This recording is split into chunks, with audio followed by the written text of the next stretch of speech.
વડોદરાના railway station બહાર આવેલા રિક્ષા અને ટેક્સી સ્ટેન્ડ પર અમલમાં મુકાયેલી નવી કોન્ટ્રાક્ટ સિસ્ટમ સામે રિક્ષા ચાલકોમાં ભારે રોષ જોવા મળ્યો છે। વડોદરા શહેર જિલ્લા રિક્ષા ચાલક યુનિયનના નેતૃત્વ હેઠળ મોટી સંખ્યામાં રિક્ષા ચાલકોએ વિરોધ પ્રદર્શન કરી રેલવે પ્રશાસનના નિર્ણય પર પુનઃવિચાર કરવાની માંગ કરી છે।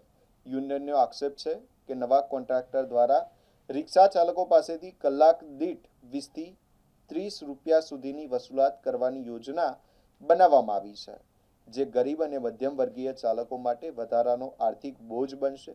વિરોધ પ્રદર્શન દરમિયાન રિક્ષા ચાલકોએ પ્લેકાર્ડ સાથે સૂત્રોચ્ચાર કરી પોતાના હકોના રક્ષણ અને મુસાફરોને સરળ જાહેર પરિવહન સેવા મળી રહે તેવી માંગ ઉઠાવી છે।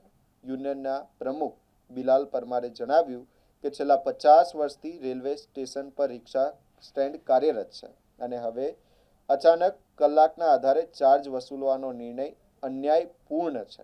યુનિયને ચેતવણી આપી છે કે જો રેલવે પ્રશાસન આ નિર્ણય પર પુનઃવિચાર નહીં કરે તો આગામી દિવસોમાં આંદોલન વધુ ઉગ્ર બનાવવામાં આવશે અને જરૂર પડશે તો સમગ્ર મામલો હાઈકોર્ટ સુધી પણ લઈ જવામાં આવશે।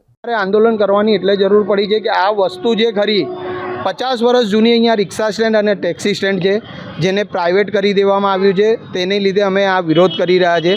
આજથી 10 વર્ષ પહેલાં બી આ લોકો આ વસ્તુ લાવ્યા હતા, પણ બધા રિક્ષા ચાલકો અને ટેક્સી ચાલકો એક થઈને અવાજ ઉઠાવ્યો હતો તો આ વસ્તુને નાબૂદ કરી દીધી હતી।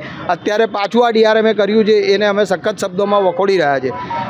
કેટલા લોકો પેસેન્જરો અહીંયા લગભગ આવતા હશે અને કેટલા રિક્ષા ચાલકો અહીંયા અંદાજિત અત્યારે અમને એવું જાણવા મળ્યું છે કે અહીંયા 200 થી 250 ટ્રેનો અપ એન્ડ ડાઉન થાય છે 24 કલાકમાં, તો અમારા અંદાજથી 50,000 થી લાખ પેસેન્જરો અપ એન્ડ ડાઉન કરતા હશે, તો તેને આ ફેસિલિટીની અંદર તકલીફ પડે એવું અમને લાગી રહ્યું છે। કોન્ટ્રાક્ટ સિસ્ટમ કોન્ટ્રાક્ટ જેને મળ્યો છે એ કોન્ટ્રાક્ટરે અમારો કોન્ટેક્ટ કર્યો હતો અને એને આ વસ્તુ અમને ટેલિફોનિક અને રૂબરૂ આવીને બી આ વસ્તુ જણાવેલી છે। તો હવે આગળ શું? આને જો અમને અમારી માંગ પૂરી કરવામાં નહીં આવે તો અમે 100% આ લોકોને હાઈકોર્ટમાં લઈ જવાની પૂરેપૂરી તૈયારી છે।